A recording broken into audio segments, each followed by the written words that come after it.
यमुना शुद्धिकरण का लेकर हुआ यमुना भक्त महापंचायत का आयोजन।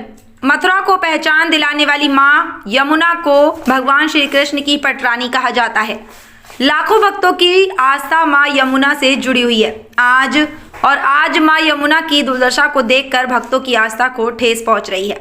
इसी को लेकर भक्तों के द्वारा मां यमुना के दूषित जल को निर्मल बनाने को लेकर विगत वर्षों से लगातार प्रयास किया जा रहा है। कहीं धरना प्रदर्शन के माध्यम से तो कभी मथुरा से हथनी कुंड तक पैदल यात्रा के माध्यम से। फिर भी सरकार के द्वारा यमुना शुद्धिकरण को लेकर कोई ठोस कदम नहीं उठाया जा रहा। इसी को लेकर आज यमुना भक्तों ने संतों के सानिध्य में एक महापंचायत का आयोजन यमुना मैया के तट विश्राम घाट पर किया, जिसकी अध्यक्षता मान मंदिर बरसाना के महंत रमेश बाबा ने की। वहीं समस्त यमुना भक्तों ने यमुना शुद्धिकरण को लेकर अपने विचार रखे और कहा कि जब तक गंदे नालों का पानी यमुना में गिरने से नहीं रोका जाएगा, तब तक यमुना मैया का जल शुद्ध नहीं होगा।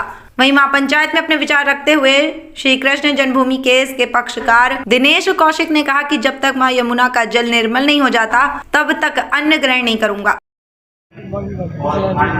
दिनेश जी, यमुना प्रदूषण को लेकर के जो आज बैठक आयोजित की गई है, इसमें आपने प्रतिभाग किया है। किस तरीके के आपने विचार रखे और क्या चाहते हैं? देखिए, यमुना जी प्रदूषित है, इस बात का बहुत बड़ा कष्ट है। और हम तो यहाँ सभी यमुना भक्तों से कहा है हमने कि जो नेता ये कह दे कि यमुना जी शुद्ध हो गई है, उनको एक गिलास पानी पिला दो, उनको भी पता चल जाएगा शुद्ध है का शुद्ध है। और कोई अधिकारी ये कहे कि हमने यमुना जी को शुद्ध कर दिया, उनको भी एक गिलास पानी पिला दो यमुना जी का, तभी मालूम पड़ेगा कि वो सही कह रहे हैं या गलत कह रहे हैं। तो ये लोग यमुना जी के जो पैसा आता है उसको भी खा जाते हैं। बड़ा कष्ट का विषय है, दुख का विषय है।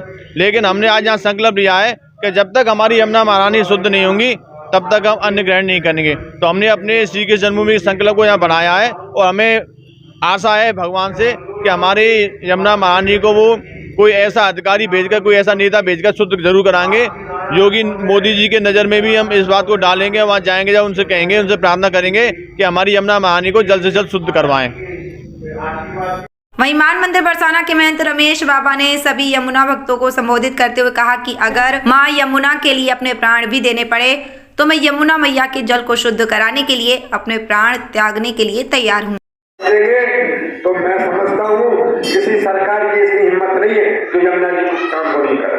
तो मेरी प्रार्थना आपके सबके चरणों में, अभियान में जैसे ही तेजी पकड़े और ये नेता लोग अब नेत्री जी आएंगे अपने चुनाव के लिए, बहुत से लोग बड़े बड़े नेता आएंगे, एक दिन के 2 दिन के लिए सारे जिले को, पूरे जनपद को एक जगह एकत्रित कर दो और रोड जाम, सारे रेलवे लाइन जाम, और देखते ही देखो काम होता है कि नहीं होता। लेकिन अभी हम लोग भी सक्रिय नहीं है, सही बात नहीं है।